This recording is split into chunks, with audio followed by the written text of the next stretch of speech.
กับสบายดีและสวัสดีพี่เอฟซีทุกคนทั้งฝั่งไทยหรือฝั่งลาวหรือว่าต่างประเทศเนาะมื้อนี้มาพบกับสาวน้องสลับกับพร้อมกับสาวยิ่งดีมื้อนี้สิพากันขึ้นไปบ้านเทิงเนาะไปซอยเวียกเขาเจ้ามื้อนี้น่ะสิเป็นมื้อเฮ็ดเวียกมื้ออื่นน่ะสิเป็นมื้อต่างแจกนะพี่น้องไปทุกคนมาฮอดแล้วทุกคนตอนนี้ก็มาฮอดแล้วเขาเจ้าเฮ็ดเพียงแล้วเบิดเลยฮอดกระต้มก็แล้วเพราะว่าสาวยิ่งเพิ่นเฮาก็มาแต่งานวันอาทิตย์นะพี่น้องเดี๋ยวเอิ้นก็สิมาก็บ่มีหมู่หั่นเด้ต้องมากับสาวยิ่งเดี๋ยวผีกันย่างอยู่เนาะฝนตกหัวลายตัวนี้นะชิดลงต้มใหม่อันนี้นะต้มแล้วอันนี้สิคือสิเต็มเข่งนะฮะอย่างสวดเข่ง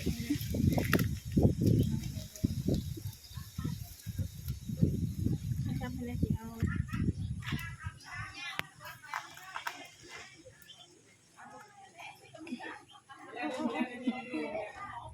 จะยิงอารมณ์ใส่กันเนาะเอาหอกระตบลงไปเซ็มใส่กันตบร้อนหลายคนเห็ด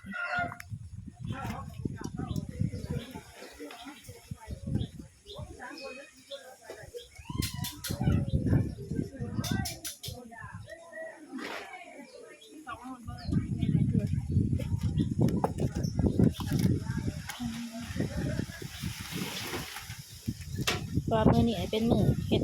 ห่อข้าวต้มขนมไหวเนาะพี่น้องว่ามื้ออื่นน่ะเป็นมื้อแจกมื้อนี้น่ะลาดเทียมยังไหวจะได้ช่องรู้จักได้เปิดบ่ได้ไปเล่าน้ำมาตื่นกันว่าตอนนี้เราบ่มีน้ำตอนนี้ลงบ่สุกคักเลยมันบ่สุกคักบ้าตัวไผห่ออันนี้นะเอาไม้เถอะดาวอะไรนี่แล้วก็ให้ห่อให้ลูกหลานเรากินได้มันจะอิ่มเนาะวะห่อใหญ่ๆก็มีพี่น้องห่อใหญ่ๆอันนี้นะต้มซันทั้งเนาะเขาจะไปหายคนคืออันเขาให้เขาจะมาโม่มาทานน่ะเป็นบ่ได้ดอกเนาะพี่น้องห่อใหญ่อันนี้เนี่ยน่ะตอนนี้ก็สยิบเพิ่นกำลังเตรียมไฟสินึ่งข้าวเนาะพี่น้องนึ่งข้าวไว้เขาเจ้าบอกว่าให้นึ่งข้าวจัก2 หวดมี2หัวนึ่งเทื่อละ2 หวดเนาะ2 หวด2 เตาตอนนี้ก็พากันมาล้างผักเนาะมีผักหอมแล้วก็ผักกินกับเนาะผักกระเดาผักกระเดาผักกระไรผักกระเดาทางนั้นก็ข้าเจ้าคั่วเนื้อนะพี่น้องคั่วเนื้อเตรียมสิตอนหับแขกมื้ออื่นเนาะเป็นเสื้อยิงเพิ่นกะปาดหากหอมเนาะหากหอมผักบัว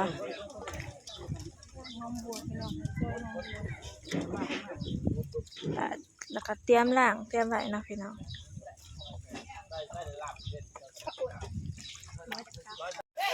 พี่น้องฉีดเป็นการซอยแล้วเรียบร้อยแล้วเนาะแล้วก็เก็บไว้ใส่มื้ออื่นเนาะไว้เฮ็ดกินมื้ออื่นไปหาอันนี้ซอยไว้เรียบร้อยแล้วก็มาใส่ถุงก็สิไปแช่ใส่ตู้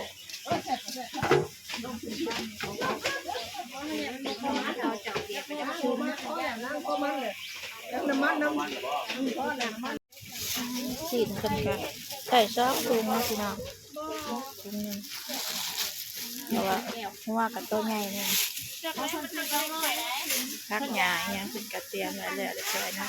ข้าวคั่วกันนี้ห่อให้ไว้ในถุงก๊กหม้อก็สิเตรียมเอาไปแช่2 ฟิตไว้ไปเบิ่งหม้อผัดดบกัน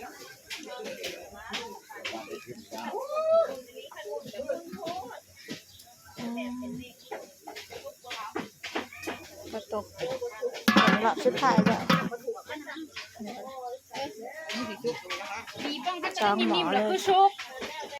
นี่ตอนนี้ก็ข้าวต้มสุกแล้วก็สยิงเพิ่นก็ ตัวนี้ก็ตัวนี้ เพิ่นขีบออกมาไว้ในเข่งเนาะเข่งง่า ตัวย นี้ต้นน้ำลังเอ้ย ๆ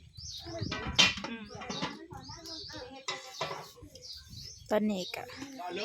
ทำเติบแล้ว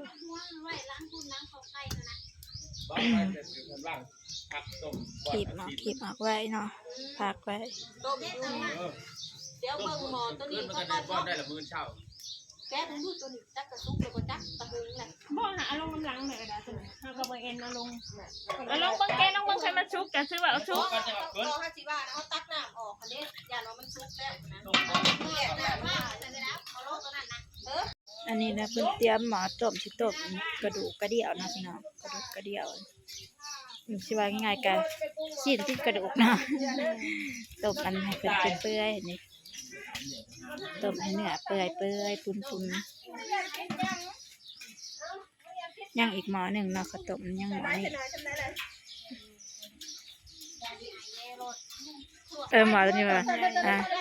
ห่อตัวนี้นะพวกสับแขนนี่ตอนนี้ขยิงเพิ่นก็กำลังซอยสีนเตรียมสีไว้ลาบเนาะสีนเฮาเอาเป็นลวกชุกชำหนึ่งแล้วก็มาซอยเตรียมสีเห็ดลาบ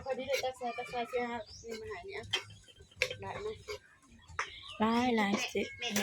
เพราะว่าลมงัวตัวหนึ่งนะพี่น้องงัวก็จะตัวใหญ่ตัวหน่อยชำใดบ่ได้เห็น บ่ได้แซ่บ บ่ได้เห็นน้ำเพิ่น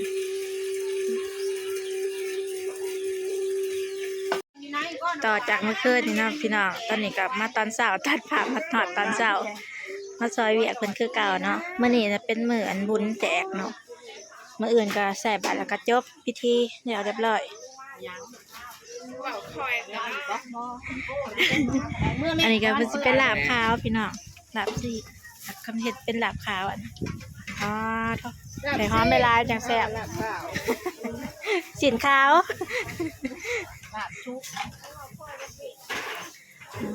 ผักหอมบัวหอมยังใส่เข้าไปเนาะหอมเสริมไปหอมเด้นี่ก็จะเป็นขาวนะพี่น้องเป็นเนี่ยเป็นสาวมากเหมือนกันเลย2 ขวด 3 ขวดเขานี่ก็จะเป็น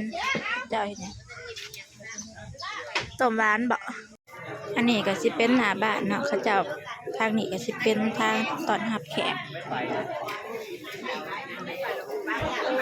ไปหาสลินกันกับอีจัน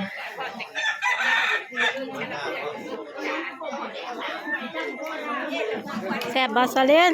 แซ่บเลยเอาเลย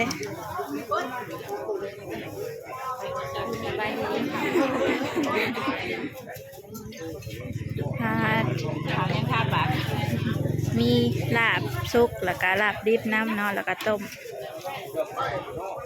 ทางบ้านก็จะเป็นทางหับแขกเนาะทางนี้อันนี้ก็จะเป็นกองบุญพี่น้อง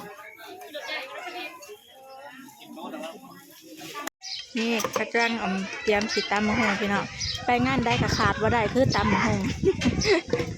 เพราะว่าสิงานดองบ่งานบุญแจกข้าวคือแนวนี้กำลังเตรียมสิตำอันคลองทะเลนี่เห็ดอะไรนะใส่ผักขาวมีหมึกกับกุ้งบันนี้เซิร์นกับสยิงกับชีพากันมาล้างผักนะพี่น้องผักหอมแล้วก็ผักอย่างนี้เซิร์นผักกาดฮะกาดที่นี่ก็เป็นอย่างนี้ล้างผักหอมไหลพี่น้องตัวล้างวันเขาจะใส่ไปแล้วทำมาล้างใหม่เตรียมใส่ใหม่เมื่อทุกคนเมื่อได้ขี่รถใหญ่ขี่รถบันไดพี่น้องขี่รถบันไดน้ำไหนครับใส่ปูละตรงกับสนิทแต่ตรงไม่เห็นโอเคเราทุกคนหน่อยเนี่ยจะเราคิดอีก